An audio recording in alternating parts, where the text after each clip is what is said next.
Connaissez-vous les réseaux sociaux universels d'hommes où vous pourrez rester informé de toutes nos actualités et recevoir des paroles de foi et de motivation? Abonnez-vous à notre page YouTube et recevez les notifications de nos émissions en direct avec des paroles positives et des expériences de vie. Et pour ne manquer aucune de nos programmations, connectez-vous aussi sur notre page Facebook où nos émissions sont diffusées en simultané chaque jour. Suivez notre page Instagram avec des publications quotidiennes que vous pourrez aimer et partager avec vos amis. Rejoignez-nous aussi sur notre canal Telegram pour toujours plus d'actualités. Ordinateur, tablette ou téléphone, fortifiez votre foi à chaque instant à travers nos réseaux sociaux où que vous soyez. Elle reçoit la vie, elle reçoit la force, la vigueur qu'elle a besoin. Universel d'hommes, toujours plus proche de vous pour vous mener plus près de Dieu. Tout changement commence par une attitude de foi. Assistez à l'émission Foi en action. Que le bon Dieu bénisse votre vie, que le bon Dieu bénisse à toute votre famille. Soyez les bienvenus, la bienvenue dans cette émission Foi en action. Vous voyez qu'il est écrit derrière nous, arrêtez de souffrir. Et la question que je voulais vous poser aujourd'hui, mon ami, est jusqu'à quand vous allez continuer, excusez-moi d'être un peu direct avec vous comme ça, mais jusqu'à quand vous allez continuer à gérer la situation? Vous voyez, ce côté il y a et ce côté est vide. Alors je prends de ce côté pour boucher ce côté, combler ce côté. J'ai résolu la situation ici, mais par contre l'autre côté, il est toujours vide. Alors dans ce cas, je vais aller de l'autre côté, je prends là-bas pour mettre ici. Des situations qui ont été déjà résolues. Mais la troisième est toujours vide. Jusqu'à quand la personne va essayer de gérer les problèmes de sa vie comme ça?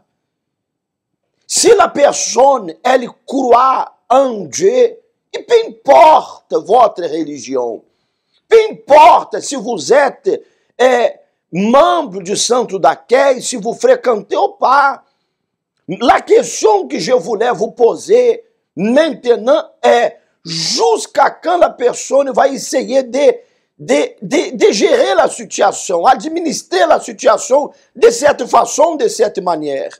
Un problème a été résolu, mais il y a un autre qui est là, qui a besoin de solution. C'est lui qui a besoin de solution, j'enlève de là, je mets ici. Jusqu'à quand?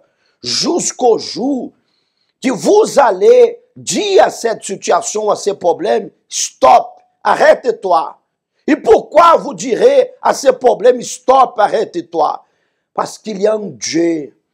Il y a un Dieu qui nous a promis en disant que rien n'est impossible à Dieu. Et peut-être, cette situation que vous essayez d'administrer, de gérer, elle représente pour vous un impossible. Elle représente pour vous ces mots impossibles. Au moment que quelqu'un parle au niveau de la santé, il est impossible d'être guéri. Cela est capable d'agir dans le système nerveux d'une personne. Cela est capable de frustrer une personne. Cela est capable de décourager la personne qui avait 1% d'espoir qu'elle pouvait être guérie. Mais au moment qu'elle entend la parole, il est impossible. Alors cette parole est capable de faire la personne aller là-bas, par terre. Remarquez que le Seigneur nous a dit que tout est possible. Le Seigneur nous a garanti que tout est possible. Le Seigneur n'a pas dit que les choses ne sont pas possibles. Au contraire, il a dit que tout est possible. Vous pouvez afficher là sur l'écran les propos. Regardez, vous qui nous accompagnez dans cette émission Foi en action, c'est exactement ces propos que nous sommes en train de faire dimanche ici au centre d'accueil universel. Dimanche de l'impossible.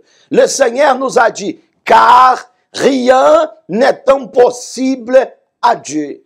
Et la question qu'on vous pose est, nous vous posons cette question ici maintenant est, quel est l'impossible qui se trouve dans votre famille ou dans votre mariage?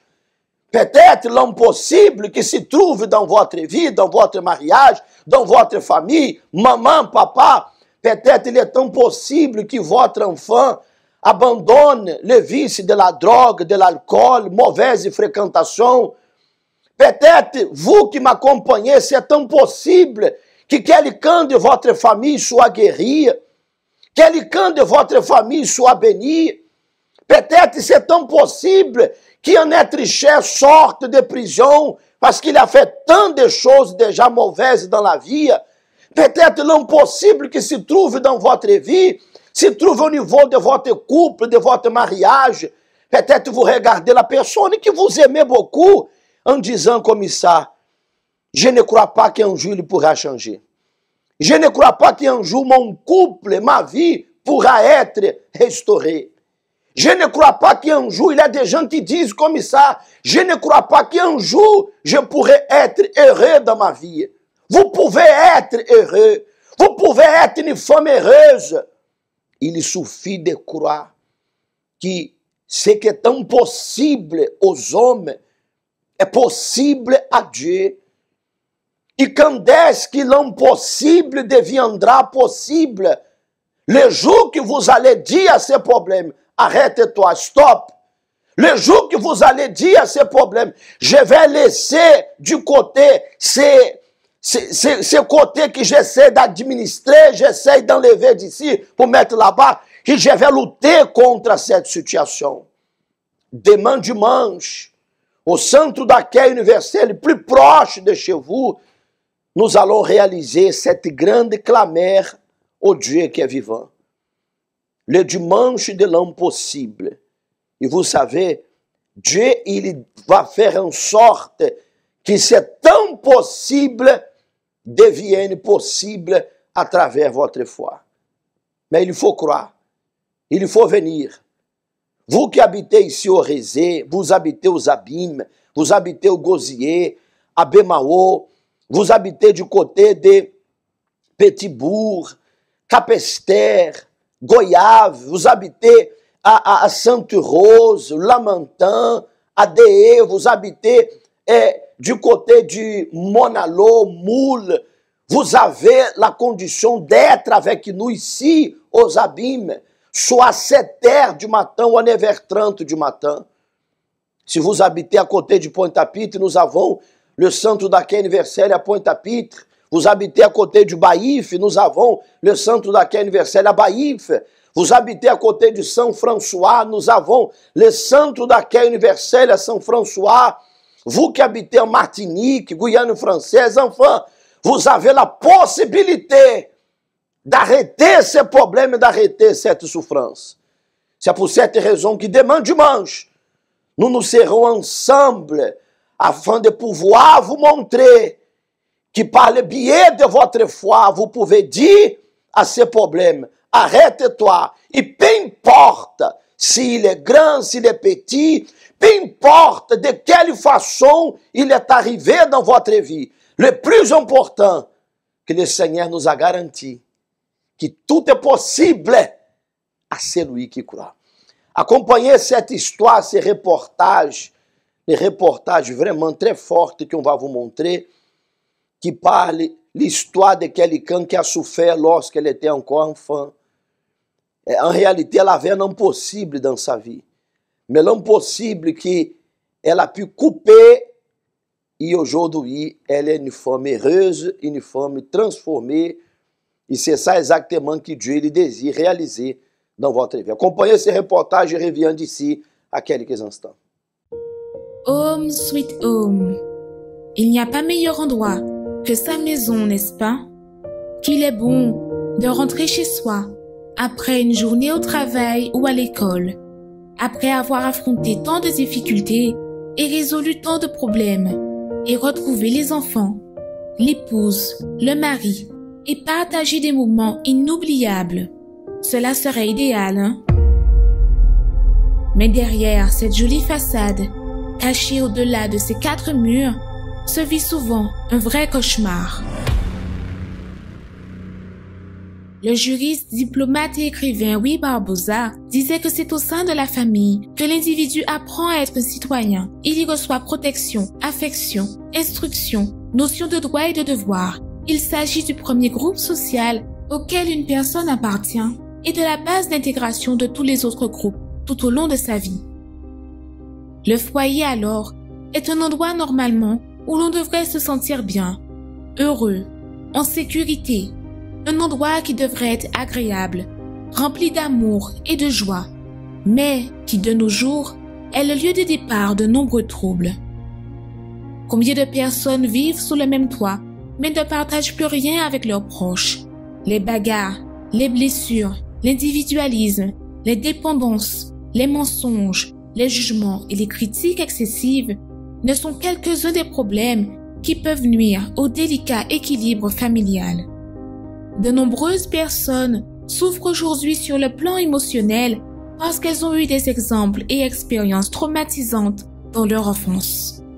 Durant mon enfance, en fait, à l'âge de 5-6 ans, j'ai vécu en fait une enfance très difficile par rapport aux problèmes qu'il y avait dans la famille. Du coup, ça a causé en moi des angoisses, des stress et jusqu'à avoir les envies de mourir. À l'âge de 5-6 ans, j'avais déjà des pensées d'envie de mourir vu que je prenais tous les problèmes qu'il y avait dans la famille pour moi. Donc, j'étais souvent triste, angoissée et je ne sentais pas l'amour vis-à-vis de ma famille non plus. Je me sentais abandonnée, négligée.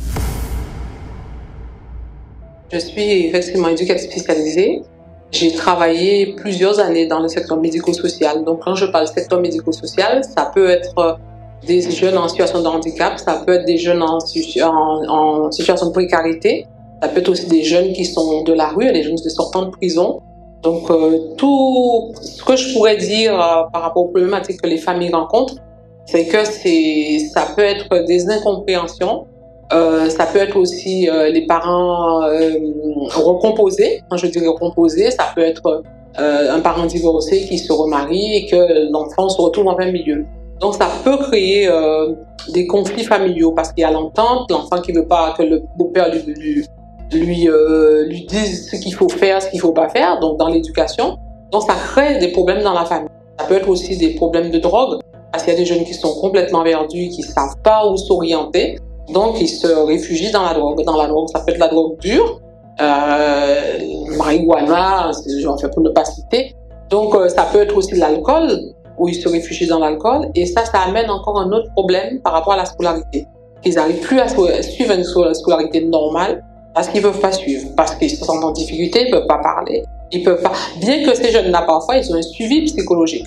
Mais parfois, ces jeunes-là, ils viennent se confier à nous, l'équipe éducative, pour s'exprimer, pour dire, voilà, je rencontre telle difficulté avec mes parents, comment faire, où aller, qu'est-ce qu'il faut faire. Donc, nous sommes à l'écoute, parce qu'il y en a aussi qui tombent dans la dépression. Et ça se voit pas, parce que c'est la dépression, les jeunes ne parlent pas, mais au fond d'eux, ils sont pas bien. Et parfois, c'est pas tous les jeunes qui parlent. Parfois, il y a des jeunes qui ne parlent pas, qui gardent tout en eux. Et bon, parfois, ils arrivent à nous expliquer, mais il y en a qui parlent pas, qui disent pas, qui restent dans leur souffrance. Et ça, c'est une grosse difficulté. Et c'est ça qui engendre des problèmes familiaux. Suite à ces problèmes que j'ai eus, en fait, j'ai grandi avec ça. Arrivé à l'âge de l'adolescence, arrivé à l'école, collège, ça s'est dégénéré. Vraiment, ça s'est dégradé vu que j'ai commencé à avoir des amitiés. J'ai commencé vraiment à faire sortir tout ce qu'il y avait dans mon intérieur, en fait. Cette tristesse s'est transformée en colère, en haine, en rage même. Et du coup, je me bagarrais souvent. Je répondais, j'étais rebelle envers mes parents, j'étais rebelle à l'école. Ça a joué sur ma scolarité vu que j'avais pas de bonnes notes, j'avais pas envie de travailler. Vraiment, tout ça a joué sur ma scolarité. Et je séchais les cours, je fumais, j'allais à la plage pendant les heures de cours pour aller fumer, pour boire. Tout ça, j'ai commencé vraiment à perdre le pied, arriver au collège. Des années sont passées et puis j'ai rencontré mon mari, qui à l'époque c'était mon copain. Et tous les bagages que j'avais durant mon enfance, en fait, je les ramené sur lui, vu que j'avais des problèmes dans ma famille. Et lorsque je l'ai rencontré, lui aussi, il avait des problèmes dans sa famille. Avec tous ces problèmes, ça a fait qu'engendrer encore plus de difficultés pour moi ainsi que pour lui. En fait, on ne s'entendait pas. On s'aimait, mais il n'y avait pas l'entente. C'était tout le temps des disputes, des cris, des querelles. Parce qu'en fait, c'est ce que moi, je voyais durant mon enfance. Donc, j'ai reproduit tout ce que j'ai vécu, je l'ai reproduit dans ma vie sentimentale. Donc, ça a été très difficile et très dur dans cette période. Malheureusement, les familles sont de plus en plus divisées et déchirées. Incompréhension, manque de respect, haine, rancune, vice ont remplacé les anciennes valeurs familiales. Combien d'enfants, de pères et de mères qui souffrent de la situation dans la famille et qui ne voient aucune solution face à cela. La peur de parler du mal-être, la colère et le besoin d'oublier les moments difficiles et le passé douloureux divisent encore plus le foyer et finissent par augmenter la souffrance des êtres chers. Alors, est-il possible de restaurer une famille déchirée, de retrouver l'amour envers des personnes qu'on a fini par détester et d'avoir une famille heureuse et unie quand la seule envie est de fuir de la maison plutôt que d'y rester avec son entourage? Est-il possible de restaurer ce qui est détruit? J'ai connu le centre d'accueil par le biais de ma belle-mère, la mère de mon mari. Elle nous invitait parce qu'elle a vu vraiment que ça n'allait pas. Ça n'allait pas de mon côté vis-à-vis de la famille et ça n'allait pas non plus du côté de mon mari dans notre vie, dans notre relation. Et c'est comme ça qu'on est arrivé. Du coup, lorsqu'on est arrivé, j'ai entendu qu'il fallait pardonner, mais ça rentrait, ça sortait en fait. Je ne comprenais pas pourquoi je devais pardonner or que c'est certaines personnes de ma famille en fait qui m'ont fait du mal. Pourquoi moi je dois les pardonner? Ça serait à eux de venir me demander pardon. Mais la foi, Dieu demandait tout le contraire. Donc j'ai résisté pendant un certain moment. J'ai lutté, je dirais, avec Dieu. Et du coup, j'ai fini par obéir. Je me suis dit, mais je ne peux plus rester comme ça, il faut que ça change. Du coup, j'ai pardonné. Ça n'a pas été facile, j'ai pardonné et aujourd'hui, je peux dire que j'ai une famille bénie, que Dieu nous a permis qu'on puisse se marier. On s'est mariés à l'église, on a fondé notre famille. Aujourd'hui, il y a la paix, il y a l'entente, il y a la joie. Tout ce que j'avais pas en fait dans mon enfance, aujourd'hui j'ai. L'amour que j'avais pas reçu, aujourd'hui j'ai. Et je peux donner aussi, c'est surtout ça. Je peux donner à ma famille que j'ai pu fonder grâce à Dieu. Et aujourd'hui, par rapport à mes parents et aux autres êtres chers, bien sûr, il y a l'entente, il y a la paix, il y a la joie, il y a la communion, la communication aussi. Et je peux dire qu'à travers de cette invitation que ma belle-mère nous avait faite, en fait, aujourd'hui, on est bien, on est heureux et on avance, en fait. Et la famille est bénie, la famille... il y a la joie. Je ne peux pas dire plus parce que ce qu'il n'y avait pas avant, maintenant, il y a la paix, il y a la joie, il y a l'harmonie. Oui, il est possible de retrouver une famille unie et bénie et de guérir des blessures du passé. Et que là où il y avait rancune et colère, il y ait maintenant pardon et amour. Oh, qu'il est agréable, qu'il est doux pour des frères de demeurer ensemble. Retrouver l'union dans la famille n'est pas facile, mais n'est pas impossible avec Dieu. Certainement, il prendra soin de la famille, de ceux qui mettent leur foi en lui. Effectivement, ce n'est pas facile, mais ce n'est pas impossible. Ce n'est pas facile de trouver la paix, l'union, le bonheur. Ce n'est pas facile. Nous ne vous prêchons pas, nous ne vous invitons pas à venir au centre d'accueil universel pour que la vie change comme ça. Non. Il va falloir de votre part retrousser vos manches, lutter, persévérer Mais nous venons de vous prouver à travers ces témoignages, ces reportages en réalité, qu'il existe une solution, c'est possible. Ne jetez pas l'éponge, ne désistez pas de vos enfants, de votre couple, de votre vie. Non, ne désistez pas. Ne prenez pas la décision d'abandonner. Prenez plutôt la décision de lutter. Et peut-être, mon ami, peut-être vous qui m'accompagnez, vous dites comme ça, je suis tellement fatigué. Peut-être vous vous sentez tellement fatigué. Je vais vous dire une chose. Essayez au moins. Essayez, faites un essai. Venez dimanche, venez demain. Priez en faveur de votre famille. Faites le premier pas. Venez, essayez. Je dis essayez. Ce n'est pas le mot correct, mais je suis en train de vous dire essayez. Avant de désister, avant d'abandonner, faites au moins un essai. Combien de fois vous êtes déjà parti acheter quelque chose pour votre propre besoin, et vous avez, je vais laisser tomber, et quelqu'un venir en vous disant, non, essayez, si vous aimez, c'est bon, si vous n'aimez pas, vous pouvez laisser tomber, et vous avez essayé, et vous avez aimé, et c'est avec vous jusqu'à présent. Alors, je vous dis, demain dimanche, soit à 7h du matin, on est vers 30 du matin, nous allons élever la voix vers Dieu et nous allons clamer au Dieu qui a promis que rien n'est impossible lorsque nous croyons. Vous êtes notre invité tout spécial. Les portes du centre d'accueil universel sont ouvertes afin de pouvoir vous montrer qu'il est Dieu que nous vous invitons à venir prier et chercher. Il est spécialiste des cas impossibles. Au moment que quelqu'un a laissé tomber cette jeune femme, elle se sentait abandonnée même par ses proches. Mais le Seigneur a accueilli cette jeune femme. Et aujourd'hui, elle est mariée, elle a un foyer, a une vie.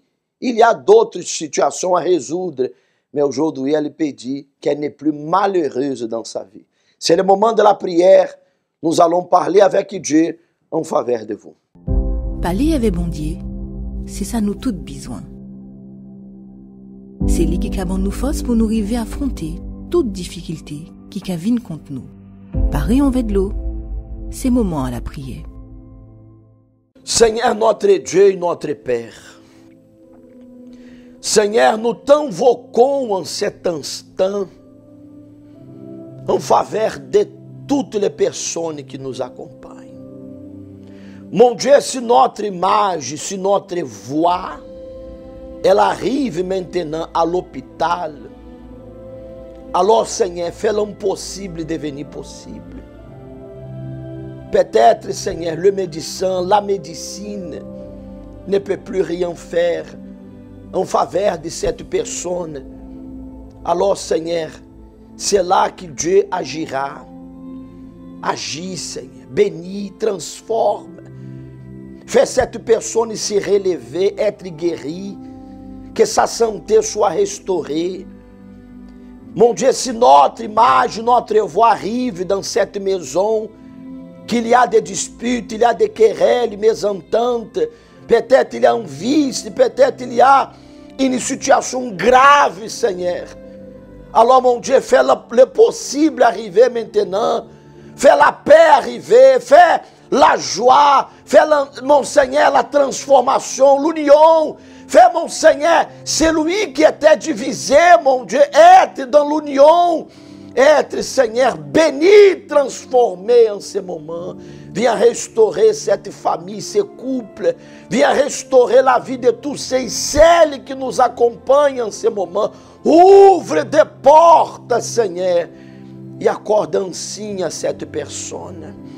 Fortifie, fortifie, mon Dieu.